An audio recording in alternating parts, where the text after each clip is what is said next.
So Udupi ಮತ್ತು ದಕ್ಷಿಣ ಕನ್ನಡದಲ್ಲಿ ಮಳೆಯಿಂದಾಗಿರೋ ಅನಾಹುತವನ್ನು ನೋಡಿದ್ವಿ. ಮತ್ತೊಂದು ಕರಾವಳಿ ಜಿಲ್ಲೆ ಅಂತಂದರೆ ಉತ್ತರ ಕನ್ನಡ ಜಿಲ್ಲೆಯಾದ್ಯಂತ ಧಾರಾಕಾರ ಮಳೆಯಾಗಿದೆ. 6 ತಾಲೂಕಿನಲ್ಲಿ ಪ್ರವಾಹ ಪರಿಸ್ಥಿತಿ. ಮಳೆಯಿಂದ ಒಂದು ರೀತಿ ಕಾಳಿ ನದಿ ತುಂಬಿ ಹರಿತಾ ಇದೆ. ಕದ್ರಾ ಜಲಾಶಯಕ್ಕೆ ವಿಪರೀತವಾದ ನೀರು ಬರ್ತಾ ಇದೆ. 10,600 ಕ್ಯೂಸೆಕ್ ನೀರನ್ನು ಕದ್ರಾ ಜಲಾಶಯದಿಂದ ಹೊರಬಿಡಲಾಗ್ತಾ ಇದೆ. 6 ತಾಲೂಕುಗಳಲ್ಲಿ ಅಂಗನವಾಡಿಯಿಂದ PU ತನಕ ರಜೆ ಘೋಷಣೆ ಮಾಡಿದ್ದಾರೆ. ಯಾಕೆ ಅಂತಂದರೆ ಮಳೆಯ ಪರಿಣಾಮ ಆ ರೀತಿ ಇರ್ತಕ್ಕಂಥದ್ದು. ಹಾಗಾಗಿ ಕದ್ರಾ ಜಲಾಶಯಕ್ಕೆ ನೀರೇನು ಬರುತ್ತೆ, ಕಾಳಿ ನದಿ ನೀರು ಬರುತ್ತಲ್ಲ, ಅದು ವಿಪರೀತ ಇನ್ಫ್ಲೋ ಇರೋದ್ರಿಂದ 10,600 ಕ್ಯೂಸೆಕ್ ನೀರನ್ನು ಜಲಾಶಯದಿಂದ ಈಗ ಹೊರಗಡೆಗೆ ಬಿಡ್ತಾ ಇದ್ದಾರೆ. ಉತ್ತರ ಕನ್ನಡ ಜಿಲ್ಲೆಯಲ್ಲಿ ಈ ಸರ್ತಿ ಕಳೆದ ಬಾರಿಗಿಂತಲೂ 8% ಮಳೆ ಜಾಸ್ತಿ ಆಗಿದೆ. ಸೊ ಹಾಗಾಗಿ ಇಷ್ಟೆಲ್ಲ ಅನಾಹುತಗಳು.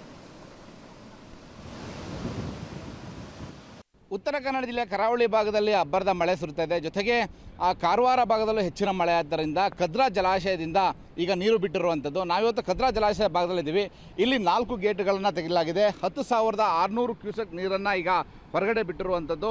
ಉತ್ತರ ಕನ್ನಡ ಜಿಲ್ಲೆಯಲ್ಲಿ ಕಾರವಾರ ಭಾಗದಲ್ಲಿ ಬರುವಂಥ ಈ ಜಲಾಶಯ ಏನಿದೆ, ಕಾಳಿ ನದಿಯ ಒಂದು ಜಲಾಶಯದಲ್ಲಿ ಹೆಚ್ಚು ನೀರು ತುಂಬೋದು ಅಂತಂದರೆ ಬೆಳಗಾವಿ ಮತ್ತು ಮಲೆನಾಡು ಭಾಗದಲ್ಲಿ ಹೆಚ್ಚಿನ ಪ್ರಮಾಣದಲ್ಲಿ ನೀರು ಆದಾಗ ಮಾತ್ರ ಈ ಭಾಗದಲ್ಲಿ ನೋಡ್ತದೆ. 5 ಅಣೆಕಟ್ಟುಗಳಿದ್ದಾವೆ.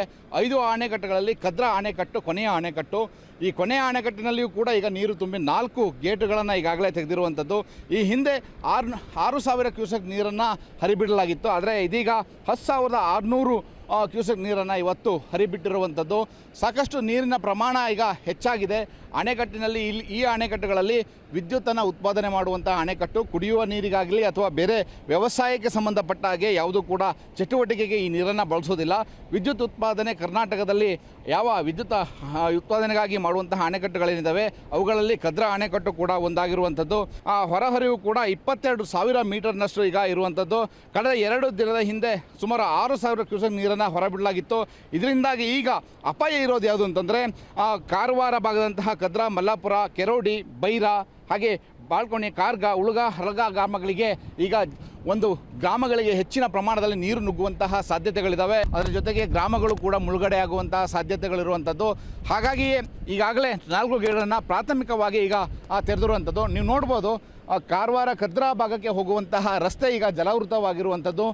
ನೀವು ನೋಡ್ತಾ ಇರುವಂತಹ ದೃಶ್ಯ ಈಗ ಕಾರವಾರ ಕದ್ರಾ ಭಾಗಕ್ಕೆ ಹೋಗುವಂಥ ಒಂದು ರಸ್ತೆ ಇದು. ಈ ರಸ್ತೆಯಲ್ಲಿ ಪ್ರತಿದಿನ ಜನರು ಹೋಗ್ತಾರೆ. ಮತ್ತು ಕದ್ರಾ ಅಣು ವಿದ್ಯುತ್ ಸ್ಥಾವರಕ್ಕೆ ಹೋಗುವಂತಹ ರಸ್ತೆ ಮಾರ್ಗವೂ ಕೂಡ ಇದೆ. ಈಗ ಈ ರಸ್ತೆ ಮಾರ್ಗದ ಮೇಲೆ ನೀರು ಹೆಚ್ಚಿನ ಪ್ರಮಾಣದಲ್ಲಿ ಬರ್ತಾ ಇರೋದನ್ನು ನೀವು ಗಮನಿಸ್ಬೋದಾಗಿದೆ. ಯಾಕಂದರೆ ಈಗ ನೀರನ್ನು ಬಿಟ್ಟು ಸ್ವಲ್ಪ ಹತ್ತಾಗಿರುವಂಥದ್ದು.